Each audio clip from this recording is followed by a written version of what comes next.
Hi, welcome again to my video. I am Eugene Elpanon and I'm going to tackle about the homogeneous differential equation. So, a homogeneous differential equation can be homogeneous in either of the two respects.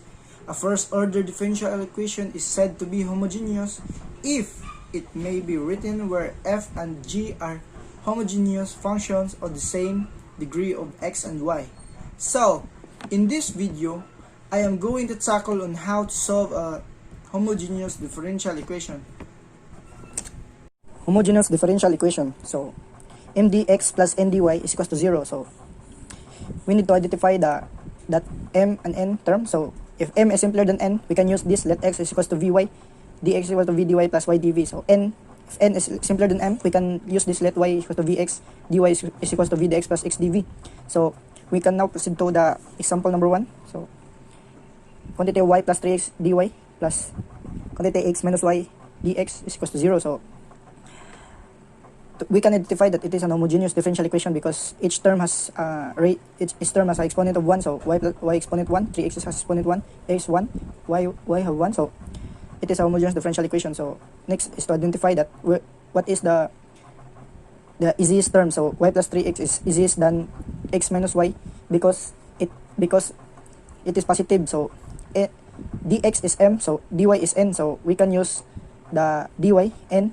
Let y equals to vx, dy vx dv. So, let y is equals to vx, dy is equals to v dx plus x dv. So, after that, we need to plug in the value of y and dy into the equation. So, y is equals to vx, copy 3x, dy is v dx plus x dv,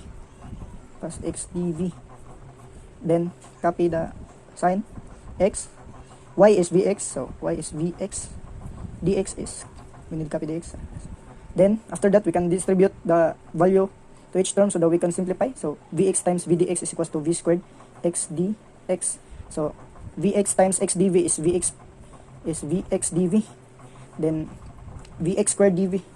Then, 3x times v dx is equals to 3vx dx plus 3x times x dv is equals to 3x squared dv plus dx times x is equals to x dx. Then negative vx times dx is equals to negative vx dx is equals to 0. Now, we can see that each term has we can eliminate an x. So, we need to times it by 1 over x. So, by timesing it, we can cancel it. The x. So, the remaining in the equation is vx dv, 3v dx, 3x dv plus dx minus v dx is equals to 0. So, we times 1 over x. So, v squared dx plus vx dv plus 3v dx plus 3v dx plus 3v dx plus 3x dv plus dx minus v dx. So, we can now regroup the dx and the dv. So, v to dx plus 3v dx plus dx minus v dx, then the dv plus vx dv plus 3x dv is equals to 0. So, now we regroup the dx, so we can factor out the dx. Then we can see that v dx is equals to 3v dx, so we can add them both. So, it will become 2v dx. So, v squared plus 2v plus dx is 1. Okay, dx is 1 because we extract dx from the outside. So, this is now the equation. So, dv, we can extract the x. So, x is v, then 3 plus 3 dv is equals to 0. So, now, we can arrange this because it will become a variable separable equation. So, dx and x should be regrouped. Then, will be written as this, dx.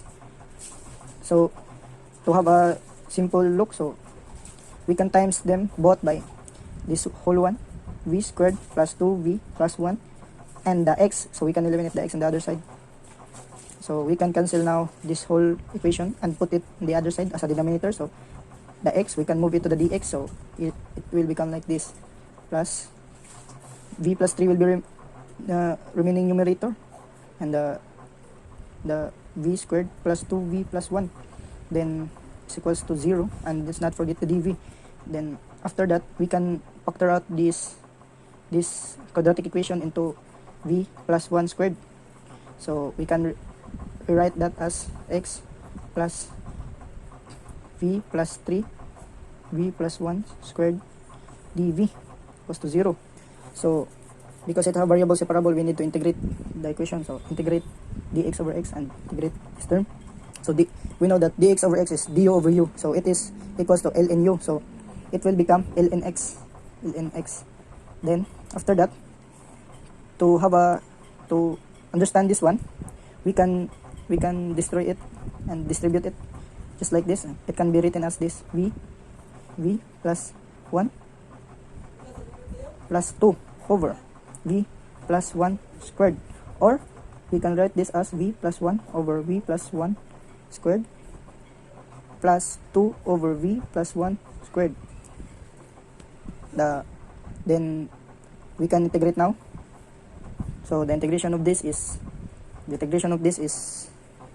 let's write it first. So v plus 1 over v 1 squared plus 2 is a constant, so we can write it outside the integral. So 1 over v plus 1 squared. So we can let v plus 1 u, let u is equals to v plus 1 du is equals to 1. So we can write the equation as this: u is b plus 1, so then it is squared, so u squared. So we can divide this fraction because it can be divided na 2, and it will become integral of 1 over u. So plug in the u, so 1 over v plus 1, so we can see that the u is v plus 1 and the du is 1, so it will become an ln. So let's copy ln x plus ln v plus 1, so ln v plus 1. Then after that, we can proceed to 2 integral of 1 over v plus 1 squared, so we can write it as this: u squared. So u squared can be changed into numerator, but it will have a negative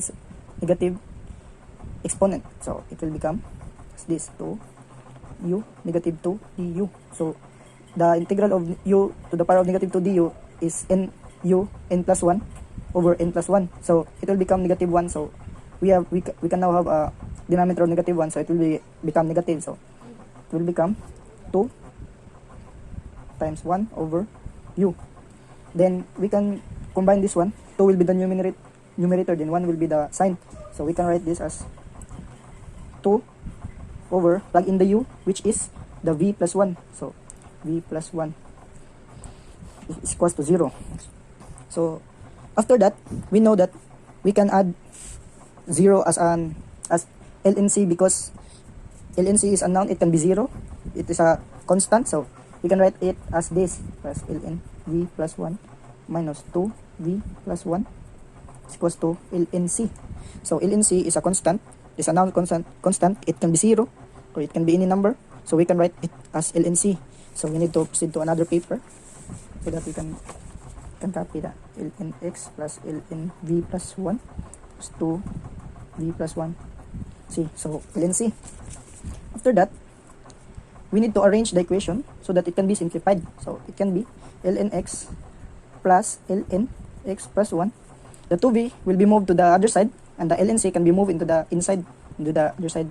Then the lnc will become negative lnc. Then the negative 2 over v plus 1 can become positive v plus 1. Then after that, we have a rule of ln that we can combine terms. If you can combine terms with use of these signs, positive can be multiplication, positive can be multiplication, subtraction can be division. So it will become like this: ln x times x plus 1 over c.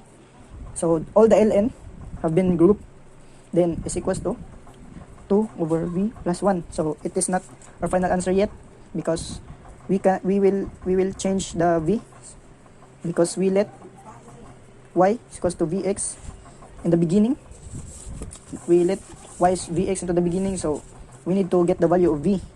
So divided this with x, it can divided this with x, y v is equals to y over x. So y over x. So plug in v into the equation. So ln x times y over x plus 1 over c is equals to 2 over y over x plus 1. Now we can simplify. We can simplify again the equation. 1 can be x over x. 1 can be x over x. So we can change it to 1 over x. So it will become ln x y plus x, because x over x is 1, and y over x, because we can distribute the x to y and x, then over c, the same as this in the denominator, y x plus x plus x, then y plus x over x. So after that we can times x to this term, so x will be cancelled, then ln the remaining will y plus x over c is equals to this one. We will reciprocate it so that we can simplify it. So 2 times x over y plus x. So 2 times x is equals to 2x over y plus x. So ln y plus x over c is equals to 2x plus y plus x. So we have the denominator of c, so we can change it to the other side. So we can times c in the whole equation. So c will be cancelled here. So c is in the other side now. So ln y plus x is equals to 2x over y plus x c. So this is now the final answer. I forgot it. It's not our final answer. This is not our final answer. We need to eradicate the ln. So we need to apply e. So let's copy this. Y plus x over c is equals to 2x over y plus x. So we need to get rid of ln. So we need to put ln here and ln e at here. So we can cancel now the ln. So the remaining will be y plus c is equals to 2x over y plus x e. Then to get rid of c, we need to times the whole equation by c. So c, so x plus y, I rearrange it, so it can be now e the power of 2x over x plus y c. So this is now the answer. C can be written here, but I chose to put it there. It can be put plus. So this is now the answer. X plus y is equals to e times 2x over x plus y plus c. Okay, let's proceed to example number 2. Quantity 16x plus 5y dx plus quantity 3x plus y dy is equals to 0 when x is equals to 1 and y is equals to negative 3. So in this case, we will have a general solution and a particular solution. So first to do is to identify the equation, which is much simpler, the m or n. So I will choose n. So let y is equals to vx, dy is equals to v dx plus x dv. After that, plug in the value of y and dy. So 16x plus 5vx dx plus 3x plus vx, y is vx dy is v dx plus x dv equals to 0. So distribute the dx and the dv. So dx and dy there. So the 16x dx plus 5vx times dx, 5vx dx plus foil this the term and the dy. So let's foil it. So 3x times v dx is equals to 3vx dx. Then vx times v dx is equals to v plus v squared x dx. Then after that, x dv times 3x is equals to plus 3x squared dv plus vx times x dv is equals to vx squared dv. Then is equals to 0. Then after that, we can see that we can eliminate x in all of the terms. So we need to multiply the whole equation by 1 over x. So now we can now cancel x, cancel 2. So let's rewrite the equation and simplify. So let's gather the dx and the dv. So dv 16 dx 5v dx v, then 3v dx plus 3v, then v squared dx plus v squared plus that's all for dx. So dx, then proceed to dv. So 3x dv, 3x plus vx dv, vx dv is equals to 0. Now let's try to simplify it furthermore. So 5v plus 3v is equals to 8v. So let's arrange this term into a quadratic equation. So v squared plus 5v plus 3v is equals to 8v plus 16. So it is now a quadratic equation. So this one, let's what do you call it? Let's separate x. Let's factor out x in the term. So x 3 plus v dv is equals to 0. Now it is now a variable separable equation. So all we need to do is to separate dx and dv and all the values of dv dx. So to do that, we need to multiply it by this quadratic equation plus 16 and the x, so that it will eliminate. So v 1 over v squared plus 8v plus 16 times 6 times this dx, so it will all cancel out and the dx and the x will be remain. So dx over x plus 1 over quadratic equation and x times x 3 plus b dv. So the x will be cancelled and the 3 plus v or v plus 3 will be remain. So let's arrange it.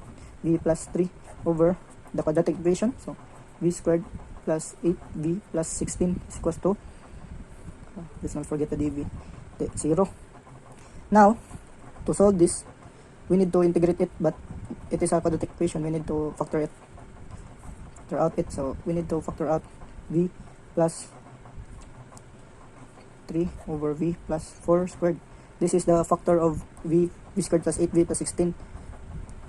Then so that we need to manipulate the numerator so that we can apply the integral.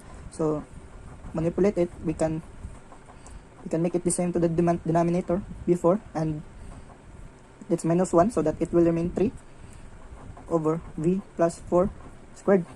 Then we can distribute the v plus 4 squared in the denominator to the numerator. V plus 4 squared minus 1 over v plus 4 squared. So now we can now integrate.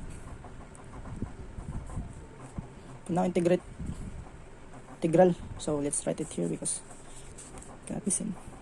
So dx over x plus this one, v plus 4 over v plus 4 squared minus 1 over v plus 4 squared equals to 0. So now we can now apply the integral now. So integral of dx over x equals to ln x, because du over u is equals to ln u, so it will become ln x. It's a very simple integration. So ln x. Now let's make v plus 4 into a u. So let u is equals to v plus 4, du equals to 1. Then we can rewrite the equation to, we can rewrite the term into a u, v plus 4 over v plus 4 squared, u squared. Then we can cancel u. Then it will, then 1 over u will remain. Now plug in the v plus 4 value of u to the integral, so we can solve now. 1 over v plus 4. As you can see, it is a u, v plus 4. Then the numerator of v plus 4 is the derivative of u, so it is an ln. So we can write here ln v plus 4. Then let's move on to the negative 1 over v plus 4 squared. So we can write this as 1 over u squared. And then to make this one easier, we can transpose u squared into the numerator and make it negative. So negative u squared. Then the rule of un du is equals to un plus 1. So it will become plus 1 here, so it will become negative 1. and plus 1 in the denominator, so it will come like this, u in u2 plus 1 over negative 2 plus 1, so negative, so we will be having negative 1 in the denominator, so the integral will be a negative, so it will become like this. It will become negative u to the power of 1 over negative 1. So it can be written as this. It can be written as negative times negative 1 over u. So now it will become a positive because 1 negative times negative will be positive. So plug in the u is equals to v plus 4. Plug in the u again, so the answer will be positive 1 over v plus 4 is equals to 0. So to make this equation complete, we can change 0 to ln c, so that we can apply e now. Then we will apply the e. So wait, there is a rule in ln that if the same term, we can combine them by if plus, we can multiply them. So ln x times v plus 4 plus 1 over v plus 4 is equals to ln c. And then we need to find the value of v. So let y is equals to vx. We let y to vx in the beginning, so we can find the value of v is equals to divide x. So cancel, v will be y over x.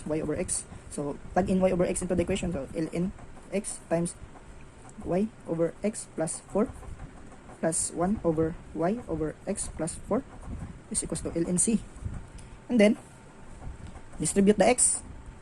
So x times y over x equals to y, okay, it will be cancelled. So ln y x times 4 equals to positive 4x. Then this one will remain the same. 1 over y is 4 plus x is 4 to ln c. Now we can apply the e. So ln will be cancelled. So let's rewrite it here. Y plus 4x plus e to the power of 1 over y over x plus 4 is equals to c, because the ln is cancelled. So it will be like this. And then we can now find the value when x is equals to 1, the condition, y is equals to negative 3, the condition, this one. So we need to apply the value of x and y into the solved integral. So y is equals to negative 3 plus 4, x is 1 plus e to the power of 1 over y is negative 3 over 1 is x is 1 plus 4 is equals to c.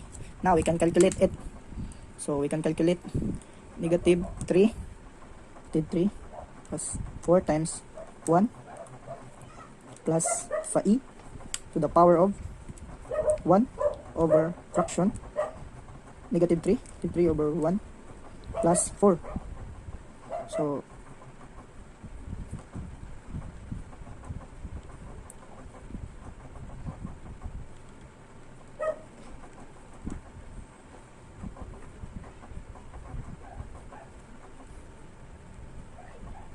So we need to solve. So the answer is 3.718.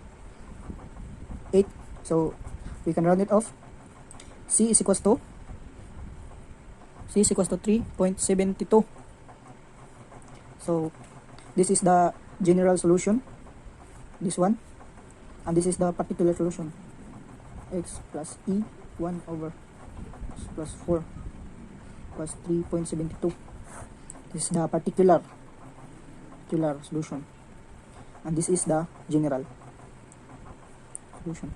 So that is all for homogeneous differential equations.